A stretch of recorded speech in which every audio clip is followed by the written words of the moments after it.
Assalamualaikum warahmatullahi wabarakatuh. Perkenalkan, nama saya Heru. Di sini saya akan menjelaskan tentang interaksi manusia dan komputer.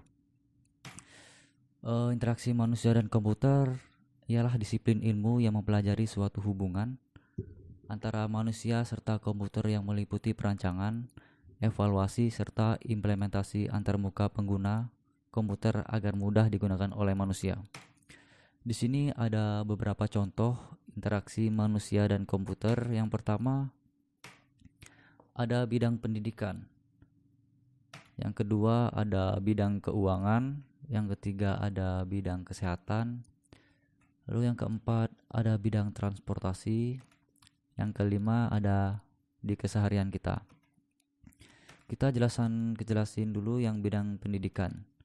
Yang pertama, bidang pendidikan contohnya seperti seorang mahasiswa yang ingin melakukan menginput KRS atau Kartu Rencana Studi melalui Sistem Informasi Manajemen Akademik atau SIAKAT.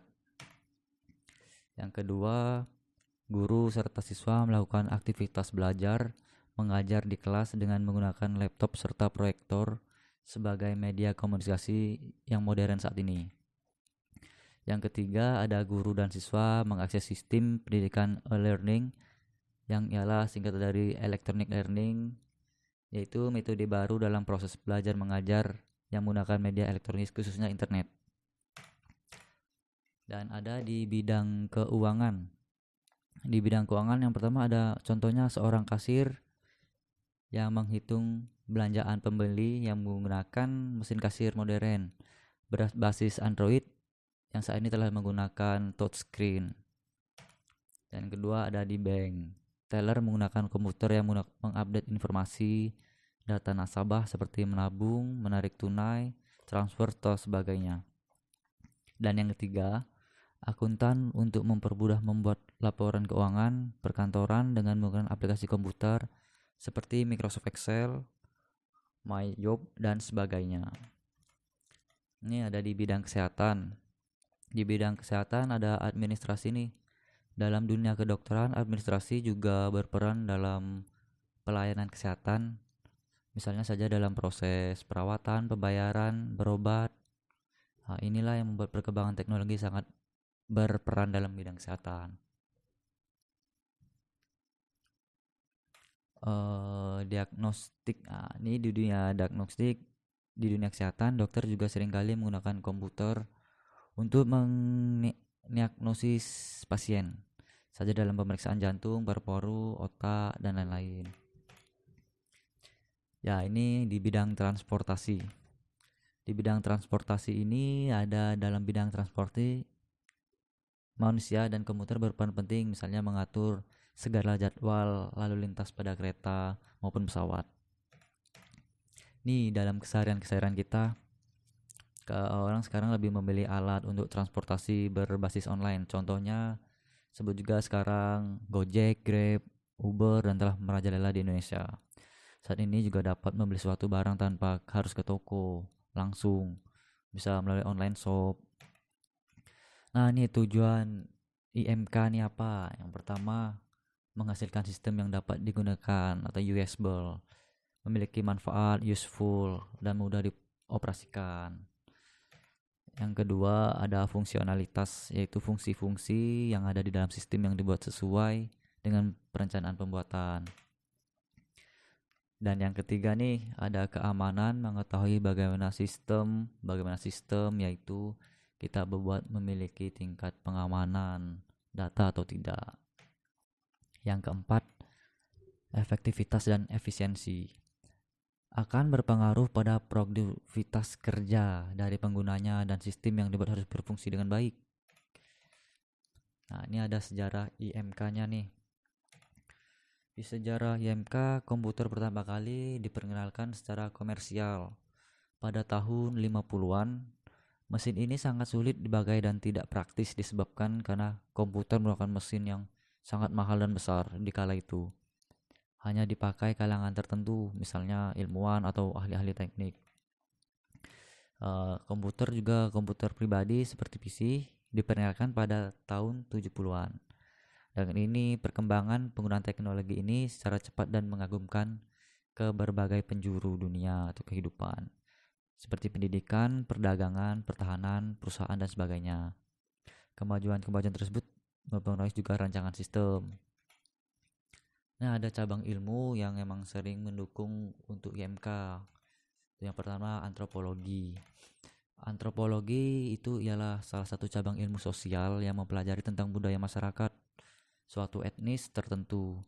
Antropologi lahir atau muncul berawal dari ketertarikan orang-orang Eropa yang melihat ciri-ciri fisik, adat istiadat, budaya yang berbeda dari apa yang dikenal di Eropa. Nah, linguistik ini komunikasi manusia dan komputer secara definisi melibatkan pengguna dari berbagai jenis bahasa. Apakah bahasa itu merupakan bahasa natural, yaitu suatu berbasis perintah tunggal, berbasis menu, pengisian formulir, atau suatu bahasa grafis. Nah, ini sosiologi. Sosiologi ini dikenal sebagai ilmu pengetahuan tentang masyarakat. Sosiologi dalam konteks interaksi manusia, komputer dikonsentrasikan dengan studi dari pengaruh sistem manusia komputer pada struktur lingkungannya. Yang ketiga, teknik elektronika. Ilmu ini menyediakan teknologi kerangka kerja untuk desain sistem pakar manusia dan komputer. Karena berbicara dengan komputer, khususnya dari sisi perangkat keras, tidak terlepas dari pembicaraan mengenai teknik elektronik. Sebenarnya banyak juga nih masih di antropologi ini, di cabang ilmu mendukung ini seperti antropologi, linguistik, sosiologi, teknik informatika, dan masih banyak yang lainnya. Cuma karena saya singkat aja di sini. Ini prinsip utama untuk mendesain antarmuka atau interface. Yang pertama, saya ambil user compatibility. Pada dasarnya sistem diciptakan untuk kebutuhan user yang lebih dari satu orang dan berlatar belakang yang berbeda. Maka sebuah software seolah-olah mengenal usernya, mengenal karakteristik usernya dari sifat sampai kebiasaan manusia secara umum. Yang kedua ada product compatibility. Ya, ini sebuah aplikasi yang bertompengkan antarmuka harus sesuai dengan sistem aslinya agar mendapat informasi yang detail dan akurat dibandingkan dengan manualnya. Dan ada task compatibility.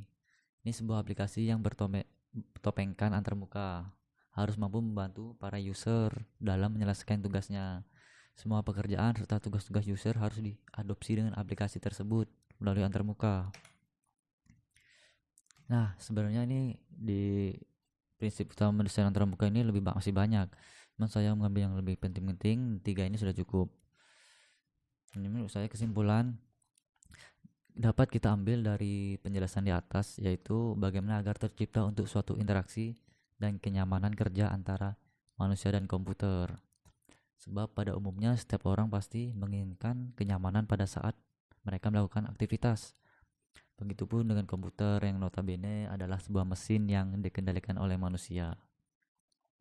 Juga memerlukan kenyamanan, namun kenyamanan yang dirasakannya tidak bisa dirasakan oleh manusia. Nah, apabila sebuah karakter kita masukkan dengan aturan yang dimilikinya, kemudian ditampilkannya, maka sesungguhnya dia telah melakukan suatu interaksi dan kenyamanan terhadap kita. Maka inilah yang dinamakan adanya suatu interaksi serta kenyamanan antara manusia dan komputer. Nah, ini sedikit penjelasannya untuk dari saya tentang interaksi manusia dan komputer.